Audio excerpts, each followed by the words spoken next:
2012 has been an awesome year for RPGs. It really has. You've got a wide variety of RPGs across pretty much every conceivable platform. Yeah. You've got your sci-fi shooter RPG in Mass Effect 3. You have an MMO that really moves the genre forward in some interesting ways in Guild Wars 2. You've got your old school loot-driven point-and-click RPG in Torchlight 2. And I think the best part about this is you see one on almost every single platform. Yeah, exactly. So whatever you're playing, you're covered. Let's take a look at the nominations right now.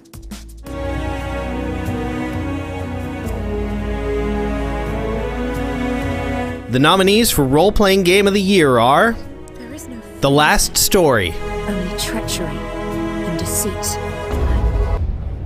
Guild Wars 2, Reapers. Mass Effect 3, This isn't about strategy or tactics. This is about survival. Dragon's Dogma, We are the axis about which the world turns, Arisen. The dragon is ever born and you into the world. Torchlight 2. And the winner is Guild Wars 2.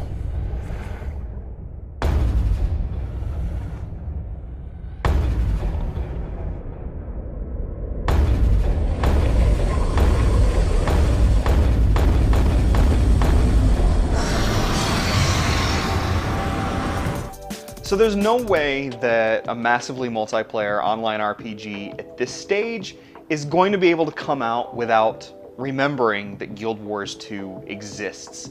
There's a whole cohesion with just a little bit more to the gameplay than we're used to.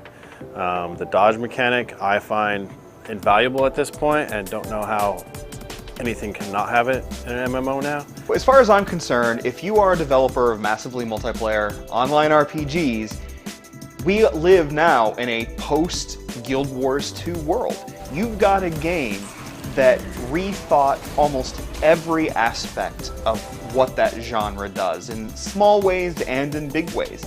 Different professions have different combo fields, and the more of those you get, the more little tiny buffs that you get there in gameplay, and those really come into play when you're fighting some of the tougher enemies. It's a lot of fun. You've got the loss of a quest log. You no longer chase around dudes with exclamation points over their heads. It's kind of a nice thing to be able to think that the whole game is still open to you at max level. You've now got this, this idea that you can go anywhere in the world and get something out of it. That's not something that you could do before. You could go to low-level areas, but there was in other games, but there's no reason, no purpose. Plus, you've got this fantastic PvP. You've got player versus player battlefields that are as big and as good as you would want them to be. So you've really got two full, extremely well-executed games in one package that you pay once for. And that's really, really impressive. Small innovations plus incredible execution makes for one fantastic role-playing game.